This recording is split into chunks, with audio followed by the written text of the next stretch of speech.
Sammy, this idea of a two-island approach, because, both the UK and the Republic of Ireland are not in Schengen. We have this free travel area anyway. Does it make sense that we take a two-island approach and kind of create a cordon sanitaire around the two islands? I mean, I think that first of all, it suits Sinn Féin better if they could even abide by the regulations which they set themselves and expect other people to abide by here in Northern Ireland.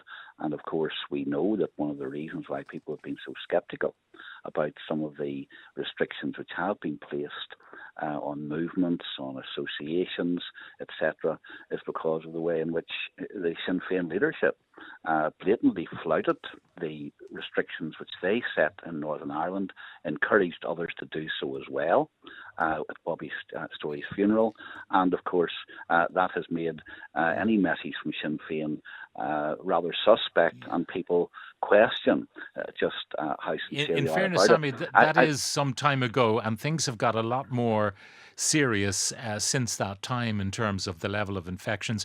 I mean, you were the Well, I poster mean, boys for infection in Northern Ireland for a while. Then we became not alone the poster boys for infection in Europe, but in the world, in the Republic.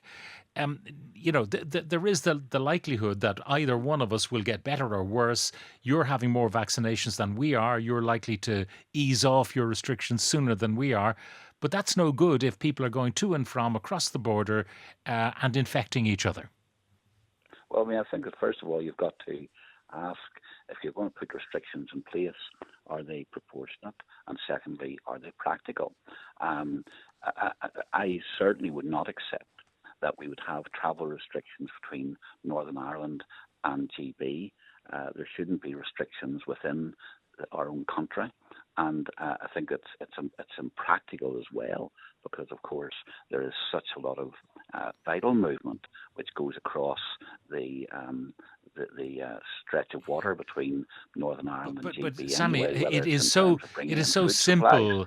It's so simple for an island to do this, whether there are two No, nations it's or not. four nations on an island. It's No. easier to do than, for example, as they did in Australia around the state of Victoria. They had a lockdown, even though it's land bound, so that people could not cross the borders, even though it was from land to land. We have on this island, both parts of the island have the fantastic moat, if you like, of the Irish Sea and the Atlantic and so on, which could be used to keep the people on the island of whatever persuasion safe. Well, I mean, first of all, most of our activities are orientated towards GB, whether it's our trading activities, whether it's our business activities, and a lot of other movements, family movements, etc. So I think you've also got to look at what is practical, and it would not be practical to close down the border between Northern Ireland and GB in terms of the vital, how vital the activity and the movements between the two are. I mean, just take it in terms of the number of people who travel across every day, bringing supplies and taking goods out of Northern Ireland. Are we really seriously saying that those people should have to quarantine, that those people should be restricted, and No, those but activities Sammy, should you be know that restricted? the French insisted on testing truckers going into France, and it was agreed finally that antigen testing, which gives you a result in less than half an hour, would be the process that they used. And there's nothing wrong with that. And I might remind you, do you remember the foot and mouth, Sammy, where they took an all-island approach to it? So, Yeah, we if you didn't do it for certainly animals, stop why not people. do it for humans? Well, because I think human activity and human movement is much different from animal movement and animal activity, and I just think that it's not a practical approach, and it's not, and politically, it's not acceptable either. We will, I mean, we can't have our own country divided up like that. If there's concern in the Irish Republic about infections from Northern Ireland, and indeed there's no evidence that that's where the infections are coming from anyway. But if there's concern in the Irish Republic No, about Sammy, infections from when you Northern guys Ireland, had it then real, I when suppose the you guys, logical thing is, when you guys had it really bad, the worst places for infections in the Republic were on the border. And that's game, set, and match. The infections were coming from Northern Ireland. Now, we have generated a huge number of infections ourselves due to socialization before Christmas and so on, or socializing before Christmas. So we know that, it's worse in the Republic in certain spots. We could be bringing it across the border to you. And if that's the case, then I think that that's something which you, on the Irish side of the border, you've got to decide what you want to do to restrict those movements. As far as we're concerned, we take an approach which is a United Kingdom approach. We have always taken that view, and we believe that that is the most practical, the most political, and the most proportionate response that there should be. Sammy, is this not all about politics rather than public health? No, it's not the all whole about idea politics. of a whole island approach to anything is anathema to the DUP, and the idea of creating a public health area that would be safe and controlled of the whole island, politically that would be unacceptable, irrespective of the arguments for public health.